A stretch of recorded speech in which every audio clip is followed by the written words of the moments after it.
Well, hello, hello, hello. Welcome to my channel, Laura's Lupus. And hi, my name is Laura. And as you know, those of you who've been with me for a while, you know that I created this channel in order to bring about awareness, encouragement, and to educate those on this journey called lupus.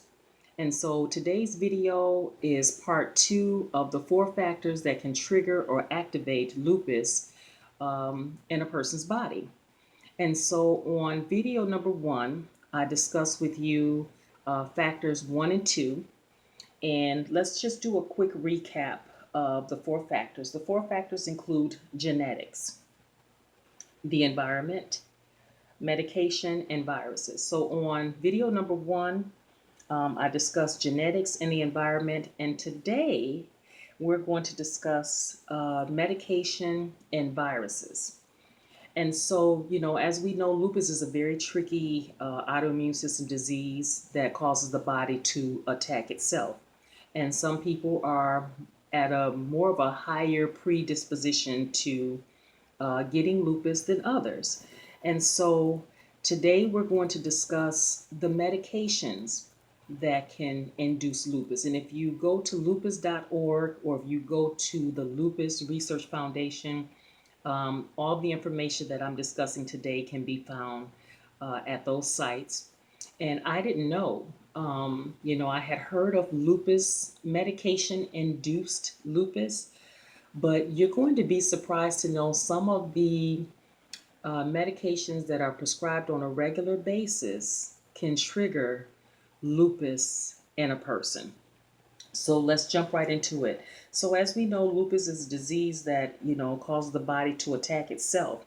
And there are certain medications that can induce lupus in a person. Take away the medication and the symptoms and the disease of lupus, it goes away. And what are those drugs? They are the drugs that make a person sensitive to the sun. On the warning label, you may see something that reads, while taking this medication, avoid sun exposure or protect yourself when being out in the sun, or don't overexpose yourself to the sun. And so those drugs include sulfa drugs such as Bactrim and Septra.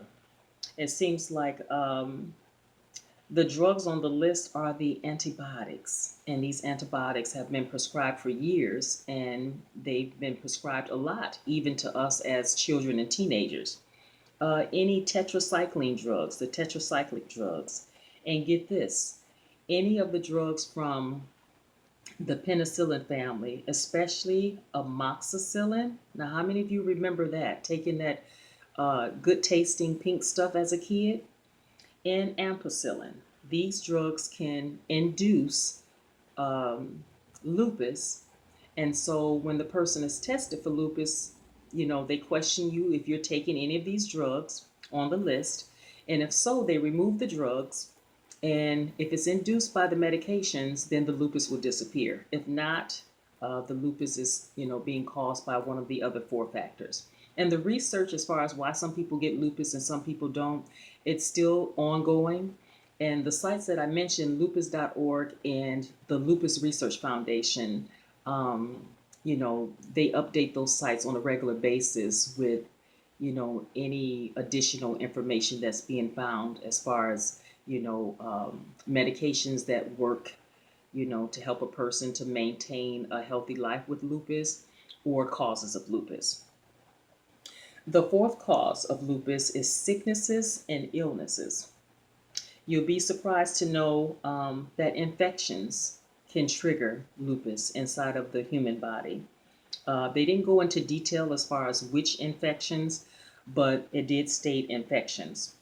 Viruses is another thing, and the particular viruses are those retroviruses, which the retroviruses automatically trigger the T cells, trigger the body to destroy the T cells.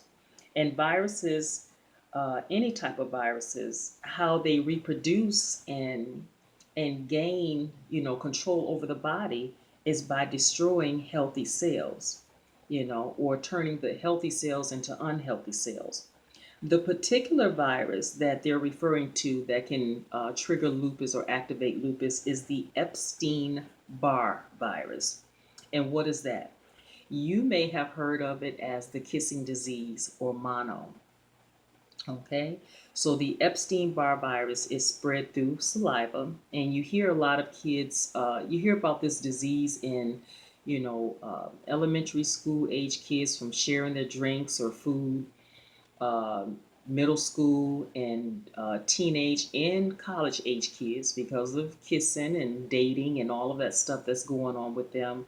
Um, the Epstein-Barr virus is also known as the monovirus, which is the kissing disease.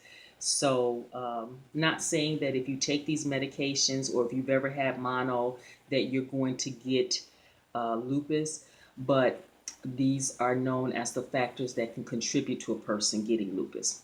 So I'm going to end the video at this point. Let's do a quick recap of the 4 factors that can cause lupus. Genetics, and you can listen in more detail about genetics and the environment on video part 1. But it's genetics, environment, medication, and viruses all contribute to a person getting lupus. So I'm going to end it up. I'm going to end the video. I'm going to wrap it up right here. I promised you guys a part number 2. And so here it is. And always remember that there is life after lupus. And so I want you guys to take care, stay blessed, and bye for now.